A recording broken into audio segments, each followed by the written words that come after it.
Hello, everyone, and welcome once again to the Temple Institute Parsha class. My name is Gedalia Meyer, and I'm podcasting from Ma'ale Adumim in Israel. The war has entered its second month with no firm end in sight. Israel's goal is clear: to eliminate Hamas as a real threat in the near future. How that plays out in the ultimate reshaping of the Gaza Strip is anybody's guess. Meanwhile, things are unfolding both in Gaza and around the world, like the moves of two chess masters whose endgame positions were determined early in the match. There is only so much flexibility once things are set in motion. One thing has become clear to all who choose to recognize it. This is not a dispute over land rights. That idea has been floating around Western liberal society for decades. It is almost mandatory in intellectual circles such as university settings. The reason for this is obvious. It presents a possible solution. Find the right division of the land and the problem is solved. The so-called TwoState Solution is the royal road to peace in this region, and anybody who contests it is deemed not only ignorant, but evil.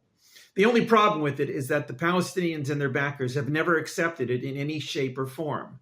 From day one, they rejected it out of hand. This has always puzzled Western political and academic types to the point that they have been left with no choice but to ignore it altogether. It simply does not fit into their paradigm, so it must be discarded. But there it is right in front of us. The Hamas spokespeople and many of their backers in the West say it straight out with no attempt at concealing things. They are not interested in a Palestinian state, either in Gaza or anywhere else. They have only one goal: the destruction of Israel as a Jewish state. Everything else is secondary. This has always been their single goal, regardless of any well-meaning outside ideas to gloss things over and make them into just one more dispute over land. If one were to ask why this is the case, the answers might vary. Some might say it's a matter of ethnic pride. Others might put certain historical factors in going back to the 19th century, such as immigration movements and colonialization. Still others might call it a clash of civilizations, with this inevitable and irreconcilable conflict the result. But all this ignores the elephant in the room: religion. Religion has always determined the fate of this region since its history was first recorded. It saw the origins of monotheism in the form of the ancient Israelite religion and its battle with polytheistic paganism. It witnessed the development of Judaism from that ancient religion. It then fostered the birth of Christianity as a direct byproduct of Messianic Judaism. It saw both religions evolved until they reached the forms resembling what they are today. It also was one of the earliest arenas for the spread of Islam out of the Arabian Peninsula. In 638, they arrived here and conquered the land, thus establishing it forever as part of the Dar al-Islam, the Islamic world. The centuries wore on, watching crusaders come and go in a fruitless attempt to bring the Holy Land back into the Christian world. The Muslims outlasted the crusaders, but the land returns once again to the dormant and backwater state it had gradually assumed since the destruction of the Jewish temple in Jerusalem 1,200 years earlier. As the decades and centuries went on, the Holy Land was forgotten until the Jews started to make their way back in the late 19th century. It was under the Turks then, but that ended with the First World War. Then the British took over for 30 years, overseeing a seething cauldron of ethnic tensions as Jews and Arabs struggled to gain a firmer foothold in what was increasingly seen as a land of religious destiny. It all culminated in a gallant attempt by the newly formed United Nations to divide the land between the two groups, which was followed by the War of 1948, the birth of modern Israel, and the Arab Nakba, or exile. Periodic wars throughout the second half of the 20th century achieved nothing but further cementing Israel's military and political position and Palestinian resentment at having lost what belonged to Islam. The first 2 decades of the 21st century saw more of this and further solidified the idea that there was no resolution to this conflict, which brings us to where we are today. This week's Parsha is called Chayei Sara, meaning the life of Sarah. Ironically, it begins by speaking of her death at the grand old age of 127. Her burial in the cave in Hebron, purchased by Abraham from a local Hittite named Ephron, takes up the first section of the Parsha.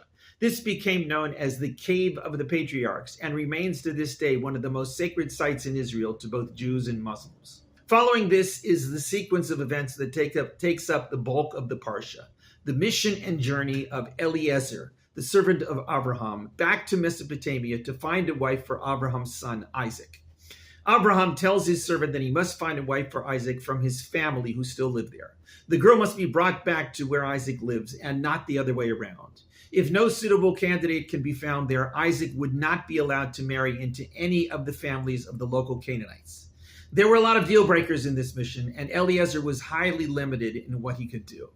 In the end, he finds a suitable girl, Rivkah, at the classic biblical location of a well. In the course of a monologue between Eliezer and God, a dialogue between Eliezer and Rivkah, and a trialogue between Eliezer, Rivkah's father Bethuel, and her brother Lavan, the matter becomes settled. Rivkah is determined to be the appropriate bride for Isaac, and she insists on setting out immediately to marry him. The long journey back is described just as briefly as the long journey there. What mattered was the interplay between all of the protagonists. In the end, Rivkah becomes the next matriarch in the family of Abraham, a worthy replacement for Sarah, mother-in-law she never met. The Parsha closes with the final years of Abraham and his ultimate death. He marries another woman in his old age, one named Keturah.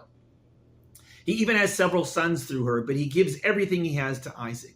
He sends his other sons off to some distant area in the east with certain gifts which are left mysteriously vague. The final verses of the Parsha deal with the genealogy of Ishmael, the oldest son of Abraham through his maid and then wife Hagar. Ishmael, we are told, lived to the age of 137 and sired 12 sons, each of whom became a tribal leader. The final verse of the Parsha states, "They dwelt from Havilah until Shur, which faces Egypt, all the way towards Syria. In the presence of all of his brothers, he fell." This final verse is a bit of a puzzle. What is the meaning of the phrase, "in the presence of all his brothers he fell"? Is this a way of saying he dwelt among them, or is it saying that he was in conflict with them? The text is tantalizingly vague on this point.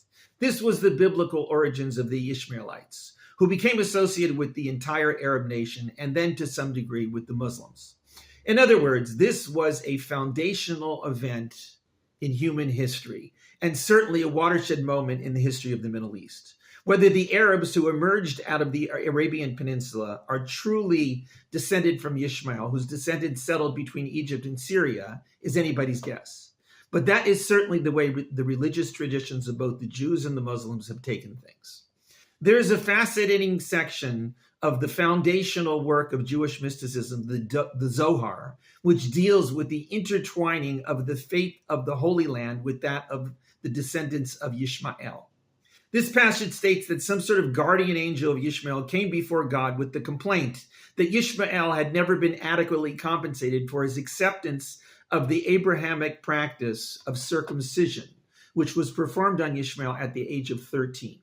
The response is that Ishmael's descendants delay their circumcision long beyond the mandated period of 8 days.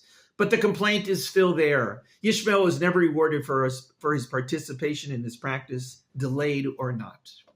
The decree is that Ishmael would receive his reward in the form of control over the Holy Land for a long period. However, the state of the land under his dominion would be empty of everything, just as his acceptance of the commandment of circumcision was devoid of any sense of spiritual perfection. They would nevertheless prevent the Israelites from returning to their place in the land until the fulfillment of the reward of Ishmael's descendants for their acceptance of circumcision. It is left unclear in the Zohar how long this was to be. Certain Jewish interpretations of this text claim that the period was to be 1,300 years, with the century corresponding to each year of Ishmael's life prior to circumcision. Whether this interpretation is truly justified is up in the air, but it does result in a rather remarkable historical coincidence.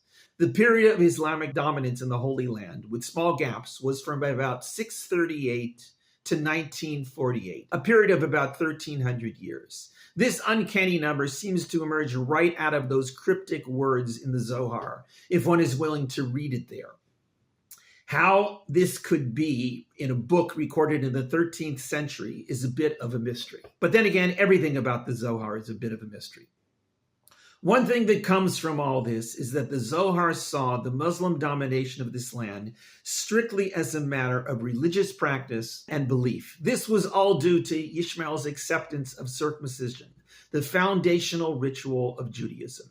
Ishmael's complaint was that they had never received their adequate reward for this, and the result of that complaint was their control over this land. It was to be, however, empty of everything. It is one of the great ironies of history that the long period of Islamic control of Israel saw almost no social or agricultural development. The land was a desert for most of that time. With the return of the Jews after about 1,300 years of Islamic control, everything changed. Almost instantly, the land returned to its fruitful and productive state. This is not a dispute about borders and land. This is a matter of ancient claims of religious priority. It is difficult for the Western mind to see this, and even more difficult to accept it. But it is there for all to see. Hamas agrees with this in principle, but disagrees with who should have control.